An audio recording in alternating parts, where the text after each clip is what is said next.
अरे नमस्कार सर जी। अरे नमस्ते नमस्ते रमेश बाबू, कैसे हैं? ठीक है सर। वाह वाह, प्रभु की कृपा है। मतलब काम काज खेती बाड़ी सब बढ़िया चल रहा है? जी सर जी, थोड़ा बहुत जमीन है उसमें खेती बाड़ी हो जाती है। अब बाकी बात जो समय मिलता है ना, ये मालिक का मजदूरी कर लेते हैं। बस ऐसे ही जिंदगी चल रहा है। इंसान को जो है ना हर काम दिल से करना चाहिए जी।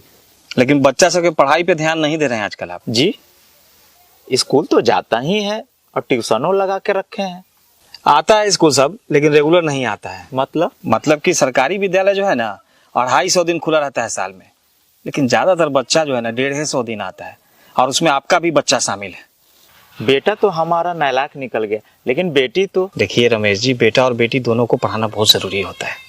अच्छा रमेश जी, एक बात बताइए, यदि कोई जानवर आपका आवारा निकल जाए तो क्या करते हैं? उसको खुला छोड़ देते हैं? अरे नहीं सर, उसको नाथते हैं, मतलब सीधा करते हैं। मतलब कि जानवर को सही करते हैं जिसके साथ आपको 5-10 साल रहना है, लेकिन बेटा को सही नहीं करते हैं जिसके साथ आपको पूरा बुढ़ापा बिताना है। और आपकी बेटी तो पढ़ने में भी तेज है, लेकिन उसको आप लोग घर के कामकाज में फंसा के रखे रहते हैं। हम लोग किसान हैं सर जी, खेती बाड़ी का भी काम काज रहता है।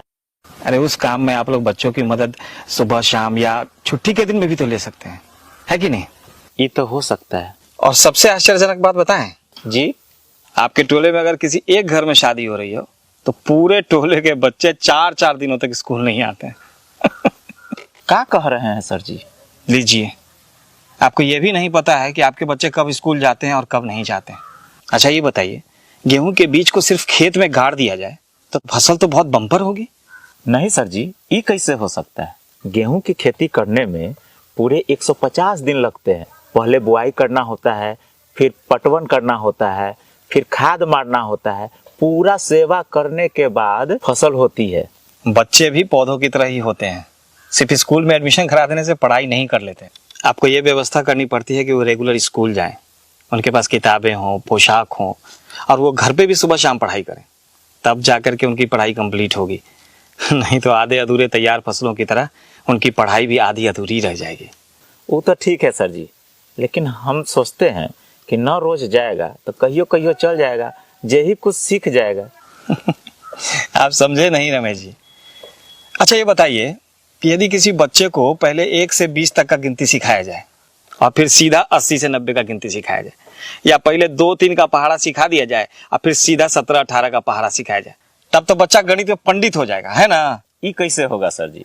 जी ठीक उसी तरह यदि बच्चे 2 दिन स्कूल आएंगे और 2 दिन नहीं आएंगे तो उनकी पढ़ाई पूरी तरह से नहीं हो पाएगी, क्योंकि वो आधा एक पाठ का पढ़ेंगे तो आधा दूसरे पाठ का पढ़ेंगे। इसीलिए तो हम ट्यूशनों लगा रखे हैं। अच्छा ये बताइए, 8 कट्ठा खेत को पटाने के लिए कितना देर पंपिंग सेट चलाना पड़ेगा? वही 3-4 घंटा। यदि 1 घंटा पंपिंग सेट चलाएं तब तो खेत एकदम पूरा पट जाएगा, फसल बम्पर हो जाएगा, है ना? क्या कह रहे हैं सर जी? फसलें नहीं होगा। जी ठीक यही बात ट्यूशन पे भी लागू होती है। ट्यूशन सिर्फ 1 घंटे का होता है, जिसमें स्कूल में पढ़ी हुई बात का रिवीजन हो सकता है, लेकिन स्कूल जो होता है वो 7 घंटे का होता है। उसमें हर विषय की अलग अलग घंटी होती है, अलग अलग शिक्षक होते हैं, हर पाठ को बहुत ध्यान से धीरे धीरे करके पढ़ाया जाता है, तब जाकर के बच्चे को समझ में आता है। लेकिन उसके लिए बच्चे को स्कूल रेगुलर आना होता है। सॉरी, लगता है कि हम आपको भाषण दे दे करके बोर कर दिए, है ना? अरे नहीं सर जी, आपने तो मेरी आंखें खोल दी। जब हम लोग अपना पालतू पशु पौधों सबका इतना ख्याल रखते हैं तो अपने बच्चों का ख्याल क्यों नहीं रखेंगे? वैसे कहते हैं ना सर जी कि पूत सपूत तका धन संचय और पूत कपूत तका धन संचय। बहुत बहुत धन्यवाद सर जी। अब मेरा बच्चा रोज स्कूल जाएगा, ये वादा है खुद से। बहुत बहुत धन्यवाद जो आप मेरी बात को समझे। अच्छा मैं चलता हूँ। प्रणाम। प्रणाम।